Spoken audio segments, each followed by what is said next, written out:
Hi, everyone, and welcome to the Jim and Sam Town Square. And today we are recapping week 1 of May 2023. I'm Scott King. Jim and Sam fans know me from writing a few of the Forbes articles about the guys. And I'm joined, as always, by multi-Emmy award-winning television producer Chris Cangilla. Chris, another great week of Jim and Sam. I know we say that every week on the show, but it really was this week for sure. Well, we are super fans, so I guess we're probably always going to say that. But yeah, just packed with great guests, great appearances, and they brought the funny, as they say. So yeah, it was a great week. They specialize in bringing the funny, and you know who was bringing something fresh to the show every morning to start the show this week was Troy Quan, who was probably our MVP in last week's episode. But we had that great Sandy Kane appearance last week. Troy cut up her Jim and Sam song for a different version every morning this week. It was fantastic. A little different genre of music each time too, and yeah, he made it great. And I think Thursdays was my favorite, but it was it was fun, and I just love that they just let here, Troy, go play and do your thing, and he brings it with that. What would you call Thursday? Was that kind of like, they talk about that trap music? Was that kind of trap? Was it a little... they were gonna, they wanted Troy to do what Soraya likes, which is that what is that beat or whatever? Yeah. I can't remember what that is, but I don't think you brought that one. But yeah, it was kind of a electronic dance thing, and it was great. It was fun, and it kicked off the week perfectly. And then, of course, right out of the gate, you got Vos in studio, right? Vos being Vos. There may have been a callback, and maybe he was forced to answer for swindling a fan, as we talked about on the show before, giving the fan a task and that he was going to receive payment for, and saying, "Oh, you know what? Sorry, I got on Amazon, and yes, it's Easter Sunday morning." Yeah, it was. The guy actually even called in after they kind of Sam made him tell the story again. The guy called in, and I think he might have left Vos, off the hook. You're going to be okay. But the guy was a fan, and he wanted to do something nice for Rich, and Rich just decided to get it elsewhere. So that was fun. And you know what else happened too? Not only did we have Vos come back, but Jimmy's character, the guy that doesn't really know how to riff, didn't die over the weekend. He was back all week. And I don't know if you caught this, but we've even got some lineage. He is related to Doug Bell.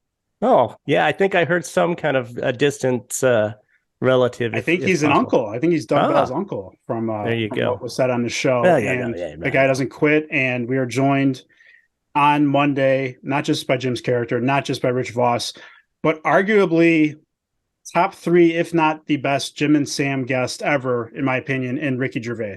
Yeah, Ricky, to me, is like the A-lister of being on that show. And I said it in our preview when we were talking about him. He comes on. He doesn't have to promote anything. They even talked about his shows are already sold out. He comes on because he loves being around the guys. And, of course, if he's coming on, who does he want in the room with him? He wants Vos, right? Vos. And sometimes Bobby, too. Yes, exactly. Bobby. And I guess Bobby couldn't make it Monday, right. But... so that's just, I've not always been the Vos fan that you are, but if Ricky loves him that much, you got to appreciate what Vos can do. And I thought Vos had a great Monday appearance. He was fantastic, and he's great with Ricky. It's such a great, kind of rapport with all of them in studio riffing. I like that. We talk about, sometimes things that keep recurring on the show that we really love. And I love that Sam won't drop no matter how up there in age Rich is getting. Sam still mentions that, maybe you pop the top off. Got to pop that shirt off. Got to pop that shirt off and show your hard work to. And he gets him almost there. It feels like he just, Jim talks about edging. He gets him almost there where Vos is going to pop that shirt, and it was great too, because it's so wonderful when a guy like Ricky thinks Vos is so great. And matter of fact, he thinks it's so good that he thinks that Bonnie and Rich should have a reality show together. It's just, I just appreciate Vos more after I see him through Ricky's eyes. Yeah, and we hear Norton say that all the time, is that literally every time Rich is on the show or someone brings him up, he says "Oh, I can't believe they don't have a show together." Like Hollywood, he always makes it a kind of a indoctrination of Hollywood. Like, why this what's wrong with Hollywood and producers that these guys do not have a show? So you know what? It's funny that these guys, Ricky doesn't do. I was I was lucky enough to interview him for one of the Jim and Sam pieces. He was amazing. And he doesn't do a lot of interviews. He won't do a lot of press or media, even when he's promoting stuff. He doesn't have to. But the fact that he's come back on Jim and Sam so much that I know when he's retelling either a story or something, for a break that's he's talked about in his life before. For instance, the annoying sounds and kind of gross sounds that people make in everyday life drive him nuts. It sounds like they're about to send him on a rampage. We've heard him talk about this before. It was just as funny this time. Yeah, and then he was talking about in the restaurant where a woman was being kind of annoying, and he was getting upset with her, and she was hard of hearing, so he kind of let her off the hook a little bit. But she also said, "I just don't like wearing my hearing aids." And he's like, "Why'd you tell me that? I'm now I gotta go off on you." So right. He gets annoyed with people. I get annoyed with people. I get it. But the thing that he told the story that he also can annoy at times is when he was talking about when he was, when he's doing stand up. And this goes back a couple years, I guess, in his opener that he would take with him or whoever was opening for him. They do a sound check. So Ricky would always do the guy's bits. He would do his whole routine during sound check, including ad libs. Right. Just to annoy the other comic and the people working in the venue, because they'll hear it again and again. So I just think that's kind of stuff it's the jokes just to make yourself laugh and just to entertain you that makes me laugh. Because Ricky did that for himself. He didn't do it for anybody else. And speaking of stand-up stories, I know you love this one, so I'm gonna let you tell it. But there was also a great kind of Vos and Jim connection at a stand-up club one night story.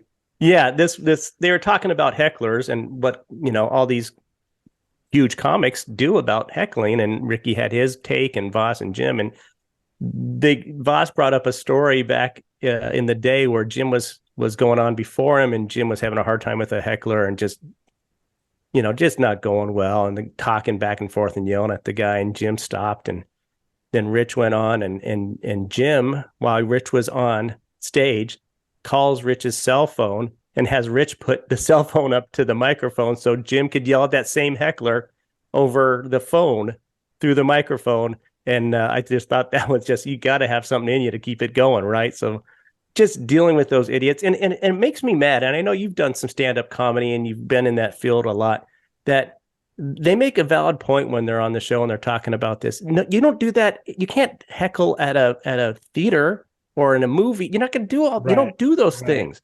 This person is doing their job and you shouldn't interrupt them. And, it's different during, crowd work where what's your name and what are you doing? You can do that. But during a bit, you throw off the timing, you throw everybody off, and it's not about you. Jim always talks about everybody's like, about me. I want to be me. It's the same thing. It's not about you. Yeah, he's great that's one of his best points in talking about that kind of stuff too, is how stand-ups treated differently. And another example he uses is you wouldn't just take like a blanket and cover a painting at a museum or an art show. So for sure. And speaking of Rich and Jim's stories, like, I don't know about you, but like, I feel like, and you throw in Florentine and Bobby and sometimes Burr or some of the other guys they work with, I would rather hear old stand-up stories or old road stories from that group than like Kinnison and who he used to hang out with. Those stories with especially with Vos and Norton are always absolutely incredible. It's a peek behind the scenes that we don't know a lot about, right? It's being at that comedy table. Everybody talks about that, It's about being at that comedy table, and it's about being on the road and the things that go on the road and things that go behind the scenes. When you get funny people together, it's got to be great, and we just want to be those fly on the wall. We want to be around that kind of, and so those stories with those group of guys, some of the funniest human beings I've ever heard, it would be wonderful, right? And you just don't get those kind of things that happen in real life anymore because you get fired or go to prison. Yeah. And that leads us to, I was going to say, it leads us to, we talk on this podcast, right, about the great Monday. Why are Mondays so good? I don't get amazing. It. Yeah.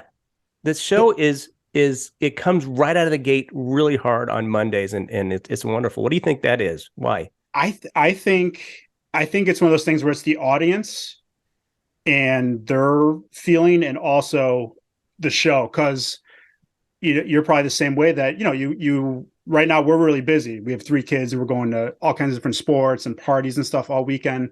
So you're doing a lot of things. The show's out of your mind. And come like Sunday night, you're like, I got some Jim and Sam tomorrow, and such happened and so happened over, or did this or that over the weekend. And like, I cannot wait to hear their take on it. And I think maybe there's been some really good guests. I feel like the past Monday's been month or booked so. well. Yeah. And they have 3 days that we haven't heard from our guys, right? Thursday, Friday, and Saturday, or Friday, Saturday, and Sunday.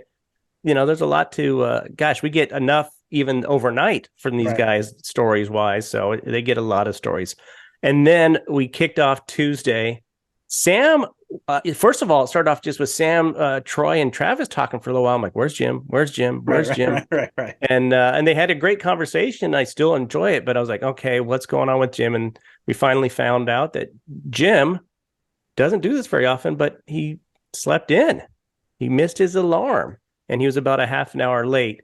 And he said he didn't stress about it too much. And that's nice, because you think, old Jim would have. But new Jim didn't stress about it too much and was there in a half an hour. But you know what they started talking about? Poor Chris Klein. Oh, man. And real quick aside, Travis Teft slept in and was pretty late to his first ever Opie and Anthony job. So I do remember that. So he lived through that, became producer extraordinaire like yourself. But yes, getting back to Chris Klein, who I believe actually grew up in my area out here in the Southwest Burbs in Chicago. I didn't know he was a Chicago guy. Yeah. I guess at least for a little bit. I think at least in high school. And it is one of those things. This is a clip I actually forgot about that I think he took a beating on. I think he took a beating on maybe Opie and Anthony for it, and then also on Jim and Sam a couple of years ago. Yeah. And then now where he's on with DJ Who Kid, and you get a different dialect, if you will. Yeah. Then when he was on with Sam, he just makes it a little different, and they were playing that back and really kind of digging into it about like it's so cringeworthy. Just be yourself, because not only are the people where you're changing your dialect see it, they hear it, they know it, you're not authentic. So just don't do it. And the poor guy got beat up even a little bit more when they played his audition tape, and when he had to sing for was it Mamma Mia? Yes, the ABBA movie that he was auditioning for. And you know what, that was kind of cool too, because Jim even brought it up later on in the week, saying I think he might even mention it to Henry or something, but doing an audition, that's not fair. You're putting yourself out there, and they should be a private kind of thing, or just for the casting director or whatever. Right. 100%. But I still kind of enjoyed it. I think I was thinking too much about like, why is this out there? Like, and just that he's kind of going in there and kissing everybody's butt. Like, I'm sure that's what happens at every audition. And he committed so much to trying to maybe sound what he thought was like DJ Who Kid, that kind of commitment is like, you're like knocked aback. But he really it's not just that he's speaking with a different dialect, it's that he is going for it. So that I couldn't believe. That stood out to me so much. They also went into over the weekend. There was worry about the writers going on strike, and that did end up happening this week. And it's going to be weird. I mean, I know Saturday Night Live is not going to be fresh this weekend, and it may not have a new show the rest of this week. Rest of this season, because they usually wrap up their season in May. And I don't know if this thing's going to be settled anytime soon. And then a lot of the shows that we like may have some delayed, of course, the Tonight Show and Jimmy Kimmel and all this kind of stuff. They're not doing new shows. And then that led to them talking a little bit about AI, because I think the writers have a little bit of an AI platform, if you will, about how this is going to work with writing. And can AI do it? And in bringing things full circle, they talked about the Queen movie, and then writers need to write stuff, but an AI could probably write that Queen movie, and Troy would still like it. Yeah, that's a good point. That's a great joke. I think that they're getting into that, and then as of I think it was Thursday after the show, I saw an article that said that the movie studios are actually planning on using AI. And then once the strike is over, having writers kind of tweak it out a little bit. It's unavoidable. Yeah, it's this whole AI thing makes me not optimistic for the strike. I love seeing the actor photo ops. I do think they help. I like how much attention it's getting, and I think it's necessary. But man, I don't see this getting resolved Now anytime soon. you're by profession, you're a writer, right? Right, And right. you Yeah, write a and I lot of cover articles entertainment in my yeah, spare time, and I I love don't it. So I don't know how AI could do your job because you're taking angles on things that other people haven't thought about. You're talking to people and asking questions. right, I don't know if AI could just, if you're doing an interview, with Ricky, for example, which I know you right. did, that you're gonna find little things to bring up that AI is gonna. I don't think that's happening. I think AI will be a big part of stuff that we do, and even in my world of video production and whatnot, it can have a little bit of an inroad there. But I think it will be tweaking that. And they mentioned it's like using a Yeah. calculator, right? So Right, and it freaks me out a little bit because I think it's pulling from obviously different places and almost seems like it kind of understands angles. So what I hear and what I've read so far freaks me out. But what doesn't freak me out is that also on Tuesday's show, the guys re-listened to the entire Schamokin Edna Faust amazing video that went viral. I love that they re-listened to the whole thing. We've been hearing references forever. I felt like we haven't heard the whole story play out, the whole news story in a while. It was just great. And then they zeroed in on the lawyer that like the guy that meets with his lawyer at Dunkin' Donuts. In the old converted Wendy's that's now a Dunkin' Donuts or whatever. Yeah, I remember because I was mowing the lawn. I know this for a fact when the first instance of that story came out. Yeah. So that was last, summer, maybe even fall. And she is wonderful and they absolutely love her. She's still the profile picture of the Twitter handle for those guys. And it just brought up all that stuff. And then they started talking about maybe doing a road trip to Smoking, right? Yeah, let me say that my 7 and 5-year-old, I introduced them to Edna Faust, and they've never heard anything funnier in their lives. They crack up. They on the way to school, they say cold coffee. Cold coffee. On the way, oh my God, it's so great. But yes, Jim had an opportunity with his Cleveland road trip last week. Did not stop in Shamokin, or should I say the weekend before last week? Didn't stop there, and now you listen to Travis and Sam, they're up for fun. They love a good road trip. They like some fast food. They like food at like these gas and there could be an amusement park nearby that sounds kind of scary. But I want to hear about that. I mean, just take it on the road, record the stuff. I don't care if you don't come into the studio for a couple of days and you guys go do this and record it and we hear it back live. It'd be great because it's going to be A+ content, right? It'd be amazing. And what was there? There's like a some haunted house at the amusement park, and someone was doing some Edna riffing, going, "What do you call that? A ghost house? A ghost house, or what is it?" Yeah, it was good. It was amazing. Good. And then they got some gifts. Unreal. Tell them about the gifts. So you have a fan named Nick from New Jersey. Not from New Jersey, from Jersey Mike's. Yeah. And I remember this because Troy was asking for for a little stack of gift cards there. A guy from Jersey Mike's that works there sent in T-shirts with Edna Faust, but got her quote wrong, and hilarity ensued. Yeah, it was reversed, and the thing is that everybody was jazzed about the shirts. And first of all, they're like, "Nah, what about these shirts?" And then they like, "These are really good. Oh, these are great." No one was more jazzed about the shirt than Troy. Troy couldn't wait to get this shirt, loved it, and then Sam had to kill everybody's vibe by pointing out that the quote, and I don't remember if it's let's see, no, what do they call it? Cold coffee or iced coffee, I guess they call it. Yeah, something like perfect. that in that you order. That's right. It. But yeah, they got it. The guy who made this shirt, a guy named Calvin, got it backwards, and Calvin called in as soon as the guys recognized it, as soon as Sam pointed it out.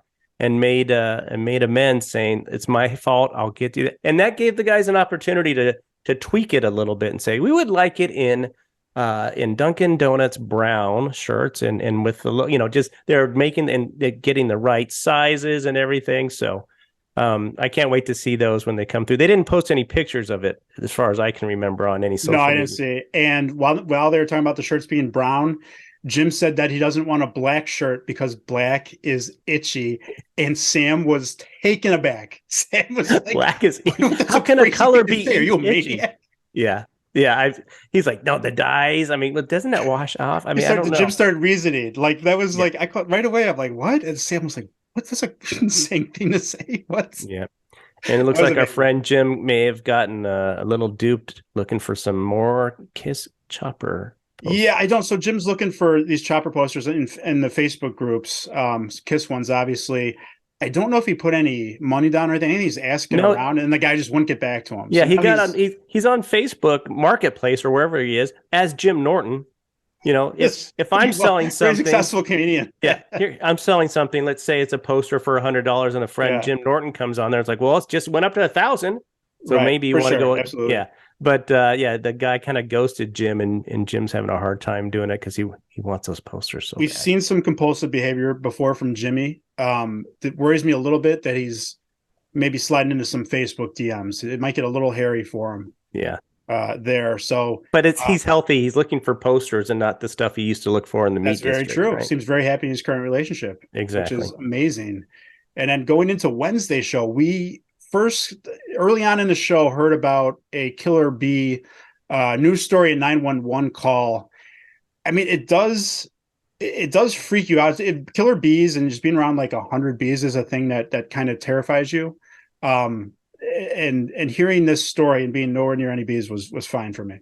Yeah, Travis really had a big issue with it. And you know, now that I remember about the bee story, that was the day that Jim was late because Jim didn't really get into it. It wasn't Tuesday. Jim was late on Wednesday, and we heard a lot from Travis about his deathly afraid of bees, and they transport these bees in semi trucks. And Travis thought instead of having 30 million in one truck, maybe just have just one bee per truck. And a caller called in and talked about why they transfer bees places for pollination purposes and stuff. But bees aren't as bad as other things for me. I think you probably have to do this job in your house too, is I have to be the spider killer, the ant killer, or any kind of thing in my house. And I don't like it, but that's our job. So let's get a lot of toilet paper and grab them real quick. And a couple of times I've missed, and then spider has fallen on the ground, and the women in my house have not been happy with me. You have to protect everyone in the home, especially the women, from all these horrible insects. You know who is sounding like he may need a little protection at times when he watches some movies is Jim Norton. And we've heard Jim be very honest before about, I know he doesn't know if it's because he's getting a little older. The caller suggested low testosterone perhaps, but he likes to, let some tears fall during some TV and movies. And then Troy was very honest and said the same thing's going on with him. Yeah. I'll ask you this. I do cry, not always at movies, but I will cry there's a reporter, a guy named Steve Hartman, and Steve does these CBS reports on CBS News and like Sunday morning and that kind of stuff, where it's always a jerker about, this kid that lost his dad and now he found another dad and somebody you wouldn't expect, that kind of thing. It's just like, every time my wife will send me one of those on social media, I'm like, stop it. I don't want to cry today, So yeah, I'm a crier. Do you cry at any movies? A little bit at movies. I can get a little emotional. One time I remember in a movie theater, and bringing this back to a guest from this week, there's a scene in Click, an Adam Sandler movie, everything, where he's rewinding on remote to have another moment with his dad, played by Henry Winkler, and that always gets me. Yeah. One time I was bawling on a plane, a European flight, back to the States, because I was like pretty sick, so I was on like some like European like cold medicine, and maybe didn't sleep the night before, watching Slumdog Millionaire, just bawling because I thought that movie was like beautiful. And they talked about crying on a plane too, so maybe I didn't come in with the guys. But you know what? People that don't cry, you know what they're guilty of? Being a little dead inside. Might be. And there were some accusations tossed around on the show. I think Travis got the brunt of it, and they kind of poked around in his life's history to see other moments where people normally cry, but he might not have. Yeah, when was the last time you cried, Travis? You had to think about it. When my dog died. Right. Okay. Have you cried ever before? No, I don't think so. Oh, not when your daughter was born? Not when this happened, when your mom left, Yeah. any of those kind of He things. said he did cry when his daughter was born, and then Sam didn't know if that response sounded legitimate. Exactly. But yeah, and then Sam, who also is accused of being dead inside too, and we kind of know that a little bit because he finds such pleasure in other people's misfortunes. But he might be dead inside too. It's a tough thing. When you grow up, you have to put on that brave face and move on. But who knows? But what else was a fun topic on Tuesday, or excuse me, Wednesday, was they brought up the Rock and Roll Hall of Fame and the inductees for the Rock and Roll Hall of Fame. And they go through the list. And I've had this question too, and Jim has an issue with it. It's like they're putting up people that are in country or in soft pop or that kind of stuff as rock and roll artists. And it's not Rock and Roll Hall of Fame. And they said it should just be called the Music Hall of Fame, but then you can't change it that. So, one of those inductees was George Michael, and we'll get into that a little bit because they went off on Wham and George Michael for a little while, but it reminded me of last year's induction ceremony, and it happened where Eminem was giving his thank you speech, right? And this happened maybe a week or two after Jim. Oh my gosh, I just blanked on his name. Special Ed. Florentine. Jim Florentine. Thank you. Jim Florentine was a guest, and they were talking about how much Eminem loved crank anchors and Special Ed, especially that he'd always have Jim do it and have him call up and that kind of stuff, and Jim would do it for him. About a week or two after that, I saw when HBO puts out the Rock and Roll Hall of Fame, and Eminem is doing his thank you speech, and he was talking about all the rappers that have come before him. Dr. Dre, I want to thank this, I want to thank that guy, and he just went through a laundry list, and one of those people on the laundry list was Special Ed.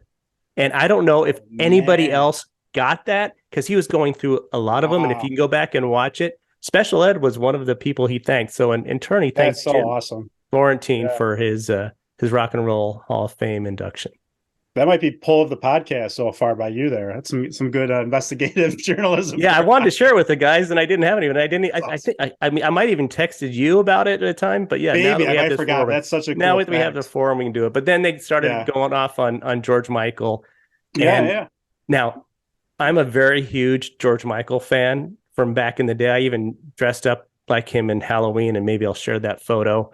It's an amazing photo. I did get a peek at. Yeah, it's quite embarrassing. But yeah, I dressed up like George Michael during Halloween. But anyway, so I'm like the guy screaming at my radio when they're talking about George Michael, and they're talking about Freedom. Freedom 90 was his thing, and then the song Freedom was a Wham song. Like, it's the same song. It's not the same. And I was going crazy. So I'm like, what am I doing? Why do I care about this so much? And then they started talking about George Michael's issues that he had in the park and all that kind of stuff. And like, well, no one knew that George Michael might be gay. I mean, he looked like he was, heterosexual during all those times. Yeah. And Jim and Travis, maybe not even Travis, Jim and Troy for sure. Like we didn't know it in the 80s. We literally didn't know. We thought he was somebody that was really like putting up numbers like Troy did. Right. And so it was quite remarkable to think about that, because it was a shock to us. And then when you look back at it with today's glasses, you go, of course, he definitely had those kind of, I would say, areas where you're not sure either way or another. He was just good musician. The man can sing, and I loved the songs he wrote. So. And that's why you've been him for Halloween every year since you were a child. Yeah, I did the beard. I had my ear pierced and put the cross in there. That's awesome. It was embarrassing. Bring it back. You got to bring it back at least once. Yeah, I think I'm a little too old now, but I appreciate it anyway. Let me ask you this, Chris. Have you ever seen Dear Zachary? No. And I hear it's a comedy, so maybe I should watch it. But no, I have not I have not seen it. I know about it. I will not go see anything like that. And I'll just be brief on this. My wife likes movies where you have to, documentaries and, regular movies where you have to think and it moves you. If it's subtitled, it's great. I tell her, I don't want to go read a movie. I want to see Star Wars. I want to see an action movie. I want to be entertained and get away from everyday world. And she wants to be moved and taught a lesson. And so we see a lot of movies separately at times too. But I will not be doing Dear Zachary. How about you? No, I've never seen it. I think I need to see it just so I can do that prank that Jim does, which is amazing. Telling like his manager Jonathan and his wife. Yeah, that's a comedy. You'll love it, but don't Google it because you can't. It'll blow the whole. He says it'll blow the whole thing. Blow the whole funniness of it. And I would. That's legend. That's an absolute legend spot. All right, I'm going to chop through, even though it's arguably the best show of this week. Maybe Thursday, maybe Monday. I'm going to cut through Thursday here pretty quick. Yeah, right. We had, we didn't have Bobby in with Vos and Gervais on Monday, but we did have Bobby in with Henry Winkler. Another great pairing. Bobby had some reverence, was very respectful. Henry's always such a super positive, awesome guest. But what I liked in Thursday's appearance is that we got kind of like an edgy Henry at times. We saw some kind of rage within, even though in my experience, I interviewed him 3 times. Incredible guy, totally lives up to the hype of being the nicest guy in Hollywood. Sent me my kids signed books. He's such a nice guy. But I think it was an Airplane Story, Chris, correct me if I'm wrong, but he said that, that's when he can picture like chopping someone into Adam's apple. That there was a couple of beats. He goes, or the scrotum. Yeah, I never heard him talk like that. And that was fantastic to have that rage within, because it would take him a lot to get to that point. And for all our viewers and listeners, please check out Scott's interview with Henry. They're great, man. They're on our YouTube page here that you're watching our podcast on. You did a fantastic job with him. And he's always been, I've had the opportunity to meet him too. He was on a TV show. Awesome. That I was working on, and he signed a 8x10 for my son, who was also a fan. And he put on there, remember that there's greatness within you. Doesn't that sound like a Henry Winkler thing? It so does, and it's coming from a good place. He wrote some inspirational things in my kids' books too. They're pretty young, but I have to go back and see what they are. But it was just amazing. And thanks for mentioning my interviews. No, it's Chris. Good stuff. And Soraya was there. Yeah. Soraya was there. She was videotaping some more. So we're getting a little insight that maybe they just trust that she's going to tape for them when they have a big guest, because they know Sirius won't. And that's why she's there. Yeah. And we were, we had our tinfoil hats on last week, wondering why she was there and why she went on the road trip with Jim. But it added a different, perhaps an unusual dynamic that I think Jim and Sam are happy she's there. They love her on the air, but they have a need for the video, as you're mentioning. So when Bobby throws to her, she kind of isn't ready. And even though a lot of her charm is being awkward, it's kind of like, oh, this is really awkward because I'm trying to videotape. Hey, did you catch that too? Like, I caught that. Really... Yeah, it's not like she's uncomfortable, but I think she's so focused in doing a good job. They're probably paying her. I hope that they are. Yeah, and she's working. And she wants to do a good job, and she wouldn't want to be distracted by that. She doesn't know how to play both sides, right? Yes. So if she's there as an entertainment thing, she's fine, and she's going to do good, and she's awkward and funny. But she's a little rough when she's on the job doing something else. Yeah. Last thing I want to bring up for Thursday is, and we're going to have to see if we have time for this towards the end. Bobby is, Instagram, for lack of a better word, whore. He'll buy anything that he sees on his feed. We want to talk about that. But Jim got Bobby a gift when he was in LA, and it's the softer side of Jim. Jim got him a really special gift. It was a book of Rolex. And Bobby, who loves his watches. And I thought that was kind of touching. I know Jim is a very good friend to his guys, but to do that was wonderful. And then Sam's like, well, do you have a T-shirt for me? What's that wrestling T-shirt? And Jim's not going to give it to him. So. It's amazing. Jim is a thoughtful guy. I think he might hide that part, and his friends appreciate that. Now, while we got some time, we got a few minutes left here. We got to throw out our line of the week and our best guest of the week. First, let's go with line of the week. Chris, do you have one? I have 3. Ooh, awesome. And I will go in reverse order. They all were on Monday. Surprise, because Monday's our best show. A caller called in to say that. He said the R word, and Rich Vos said to him, you're not supposed to call anybody that. And Jim said, yeah, but how will somebody bring you up on stage? Amazing. Love it, because you have to really read into that. Yep. And at the end of Ricky's appearance, he mentioned doing Radio City Music Hall, right? Later this year. And Jim said, I'd really like to go see that. And Ricky said, sure. And then he offered to get Rich half off the price of tickets. And Rich said, good, because I'll only watch half of your show. Awesome. Bringing it quick. They're very quick bites. But my favorite with Rich. Exactly. My favorite one came from Sam, right? And Sam said when Ricky and Vos were in, they were talking about diseases, right? And they went into a whole thing of horrible diseases. And one of those diseases was described as that you have dancing worms in you. And Sam said, well, that's like Jim at a wedding. That's great line of the week. Wonderful. Actually glad we don't have the same one this week. You have some different ones out there. Mine comes from Mike Montone. He deserves all the credit for this. So it was the moment where they got the shirts, the Edna Faust shirts, and they're figuring out, like, what are they going to do? Is the guy going to make more? And Mike just goes, you could send him to a third world country. Yeah, like they do with the Super Bowl shirts from the losing team. So not only was it line of the week for me, that got the biggest laugh out of all the guys of the week. They were dying. It took like a minute or two before they can compose themselves. So big ups to Mike Montone there. I love that line. And finally, our best guest of the week. Just a quick recap here. We had Henry Winkler. We had Rich Vos. We count the guys like Rich and Bobby as guests. So Bobby Kelly, Ricky Gervais, Dan St. Germain, Dean Edwards, and Dean came in with Brett Raybould, I think is how you say his name, two comics. Made a movie together. It's easy for me because I think any week he's on the show, he's the best guest. And Ricky Gervais. What do you got, Chris? Yeah, Ricky was fantastic. And of course, any other week he would be mine. But this is why I'm not picking Ricky. I'm picking Henry Winkler because I like it. Yeah. It was short and he brought so much to it, different things than we've heard.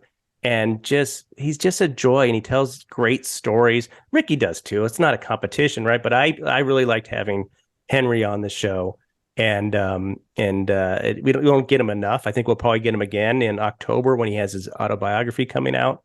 Yeah. I mean, I'm not going to complain about having Ricky Gervais on the show, but for me it was Henry. The other guests were great. Dan St. Germain told some great stories. He was funny. You know. Like if Jim is on steroids, right, and he has to, get low T, and he's on steroids, he's going to come back like a prison yard ripped kind of guy and yell at other comedians on behind stage. I thought that was funny. And then he talked about one of his friend comedians was doing a joke about being on the spectrum, and then after the show, one of the audience members comes up to him and says, I think you may be on the spectrum and you should go really get that checked out. Turns out he did, and he is on the spectrum.